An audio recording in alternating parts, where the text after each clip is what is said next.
Hi, I'm Kaname. In this video, I'm going to show you some of the comments written in Japanese, and I'm going to point out some of the problems in their Japanese. Many people make same kind of mistakes. Many people make typical mistakes, and I'm going to point out those typical mistakes so that you can avoid making the same kind of mistakes. Okay, let's get started. The first comment is this one. このビデオがめちゃくちゃ必要しました。Okay, well, I understand the meaning of this sentence. I think the person who wrote this comment wanted to say something like, I needed this video, or this video is exactly what I was looking for. Something like that. Okay, what's the problem? Okay, the first problem here is the usage of video. You cannot use video as video in English. It has different meaning. In Japanese, video is used to say VHS tape, cassette tape. People don't usually use video for video. If you want to say video, people would usually just say 動画. 動画 means video. So in this situation, it is more appropriate to use 動画 instead of video. Okay? この動画がめちゃくちゃ必要しました。Another obvious problem is 必要しました。In Japanese, people don't say 必要する. So saying 必要しました is just simply wrong. Well, then how should we use 必要?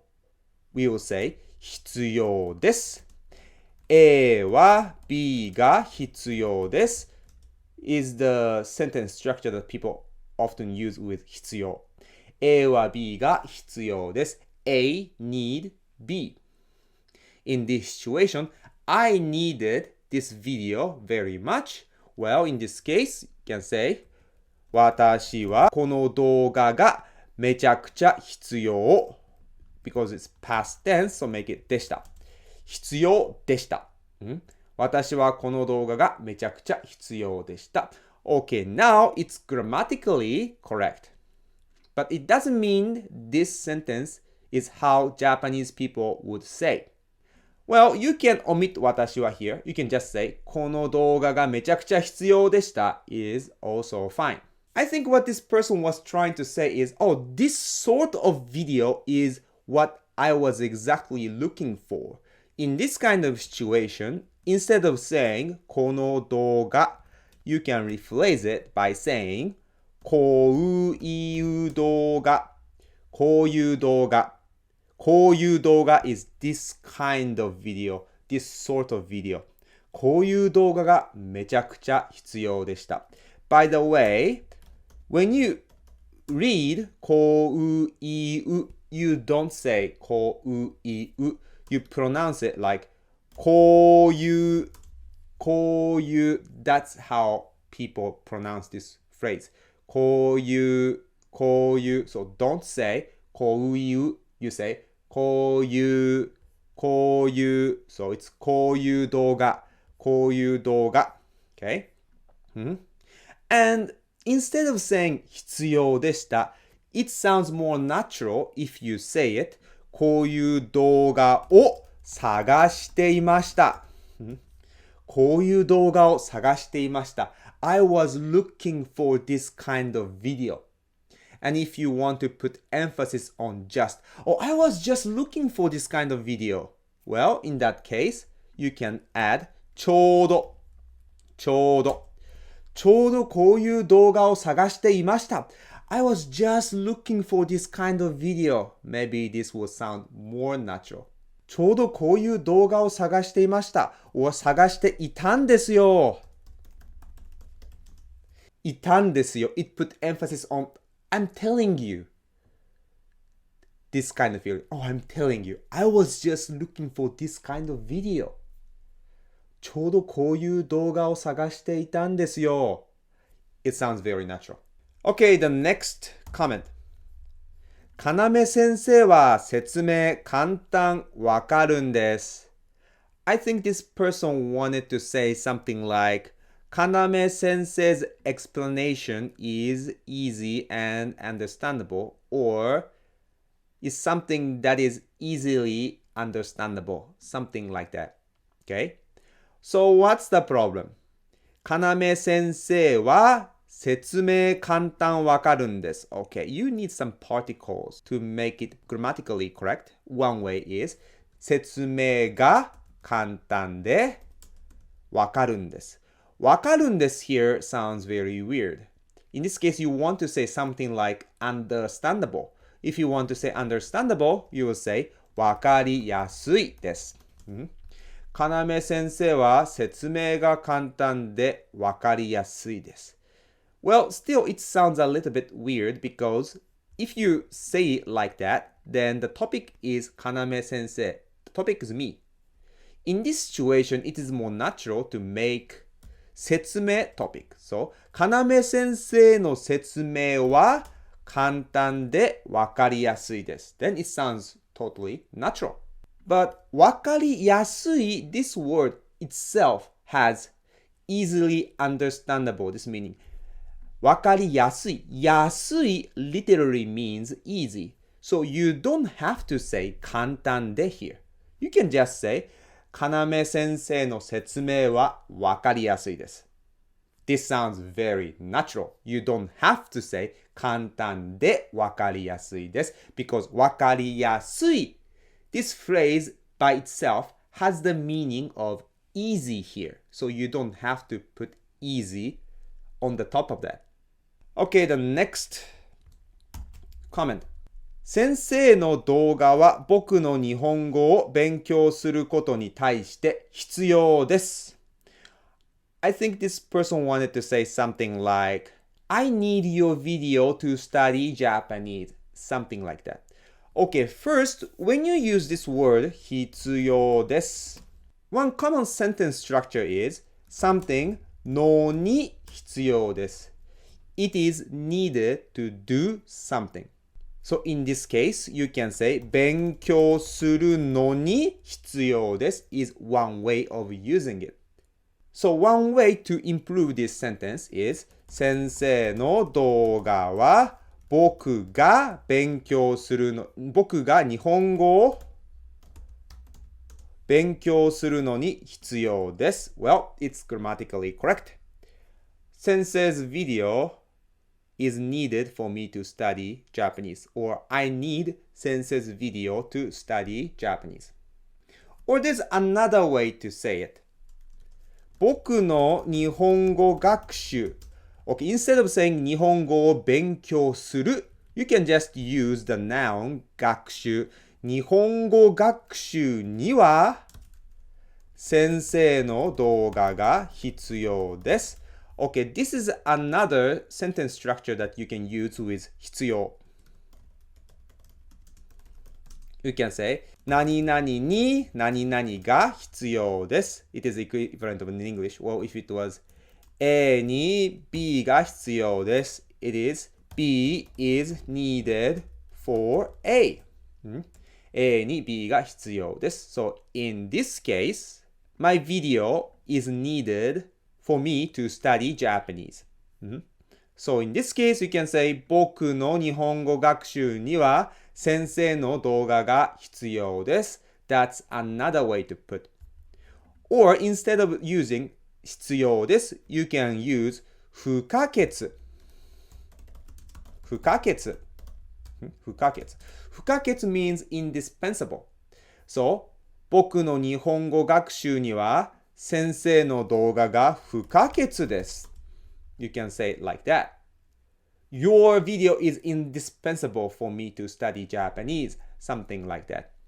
Even though it is grammatically correct, but that's not how normally Japanese people would say. So how Japanese people would say stuff like this? One way of saying it is using ないと. ないと is without something. So in this case, you can say 先生の動画がないと僕は日本語が勉強できません.先生の動画がないと僕は日本語が勉強できません。It means without 先生 your video, I cannot study Japanese. This sounds more natural. This is how usually Japanese people would say something like that. Or if you want to make it more colloquial, then you can change ないと into なきゃ。先生の動画がなきゃ僕は日本語が勉強できません。できない。Without your video, I cannot study Japanese. Or if you want to sound more Japanese, then you don't have to end the sentence. You can say, 先生の動画がなきゃ僕の日本語は and end the sentence. Without your video, my Japanese will be... Well, this is indirect way to say, I need your video for my Japanese. Okay, next comment. 次回のビデオは先生にという解説させてほしいです。Okay, firstly, video should be 動画. I already told you, right? Do you know that in this situation, 解説させてほしいです sounds weird. I think what this person wanted to say is something like, I want you to explain という in the next video. So what this person wanted to say is something like, I want you to explain. In this situation, saying 解説させてほしい is very weird. If you say 解説させてほしい or something させてほしい, it means I want you to let me do something. I want you to let me do something. So 解説させてほしい means I want you to allow me to explain. Or I want you to allow me to explain the next video. So the meaning is different. If you want to say, I want you to explain, then you can just simply say, 解説してほしいです is fine.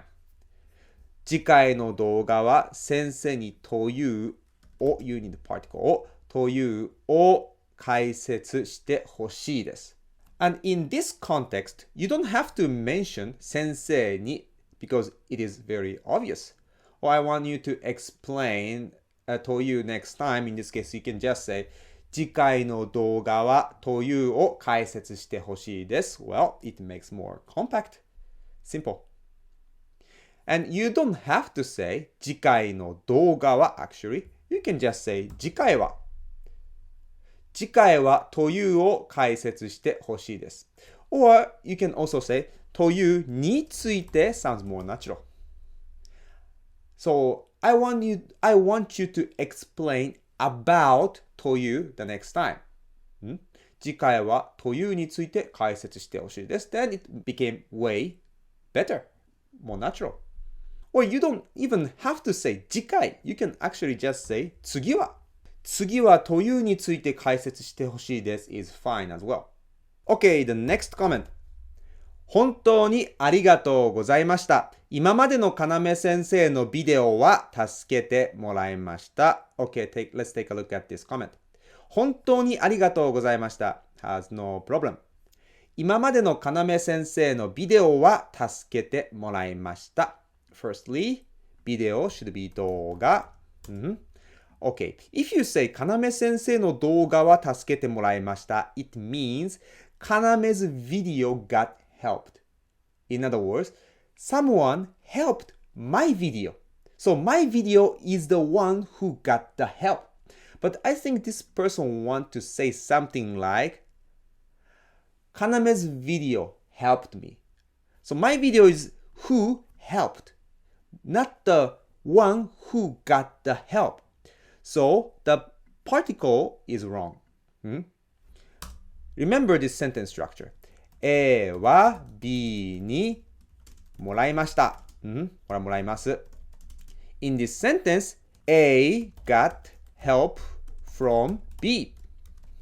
In other words, B helped A.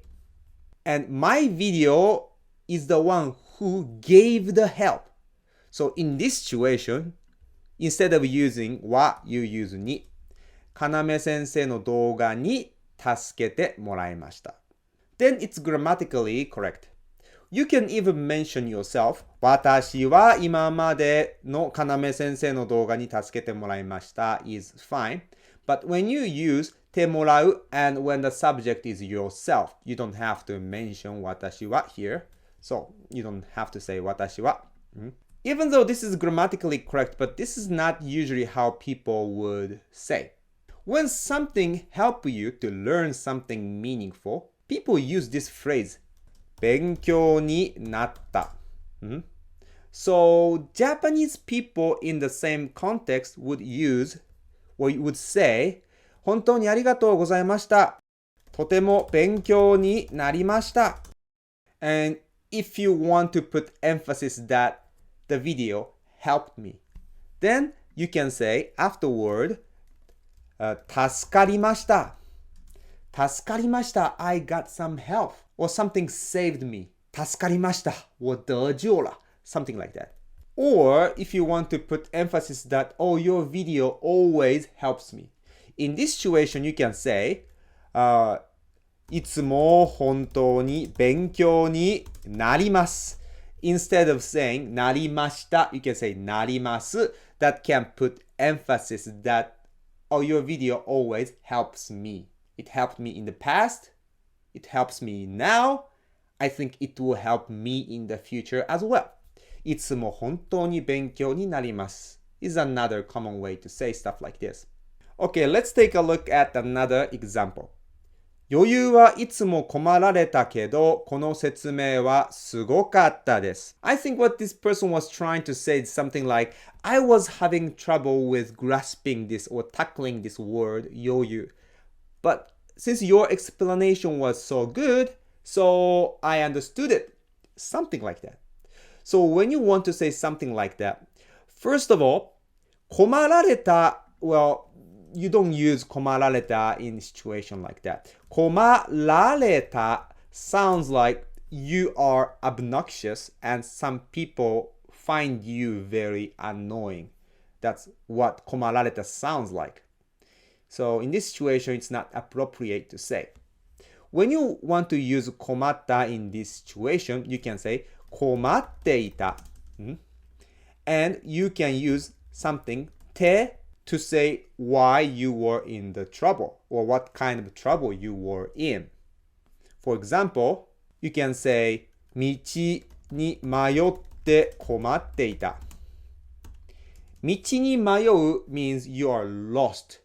You don't know which way to go. And 困っていた means you were in a situation where you don't know how to deal with your problem. You don't know what to do. That's 困っていた.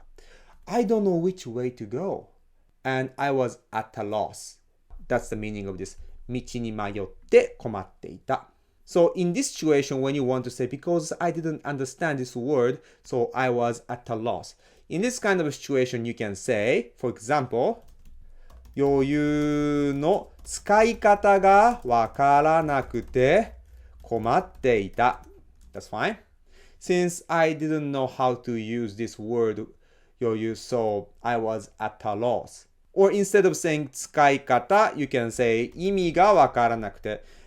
Because I didn't understand the meaning of this word, so I was at a loss. Okay, either way is fine. But you can say it like that, so make it more clear. What was your situation? So, the first, 余裕はいつも困られたけど, you can replace it with 余裕の使い方がわからなくて困っていた. But maybe you want to say, but I wanted to connect these two sentences. Well, if you want to connect these two sentences, you can say 困っていたんですけど. You can use んですけど to connect the sentence. Why?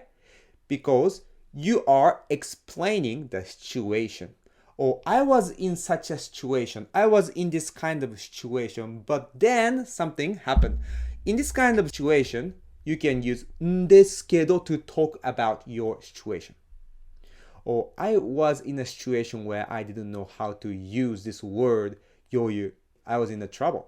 But since your explanation was amazing, and so I understood it.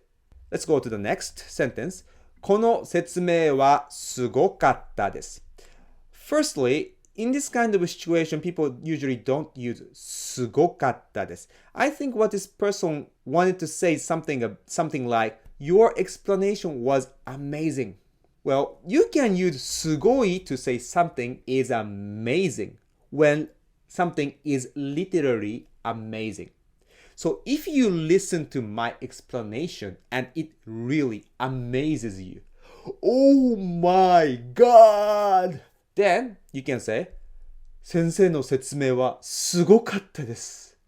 I don't think what you're saying, your explanation was literally amazing. Just wanted to say something like, your explanation was outstanding, was excellent, right? You want to put emphasis on that. In this situation, don't use すごい.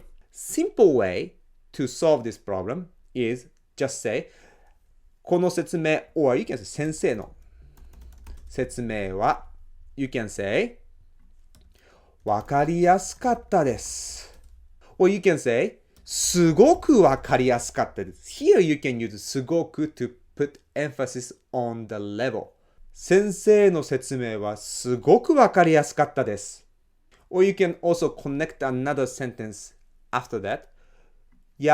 すごくわかりやすくて理解することができましたとかね。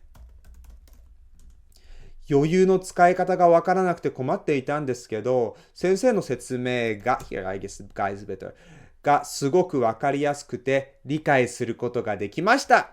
ありがとうございます。Well then, it sounds exactly how a Japanese person would say.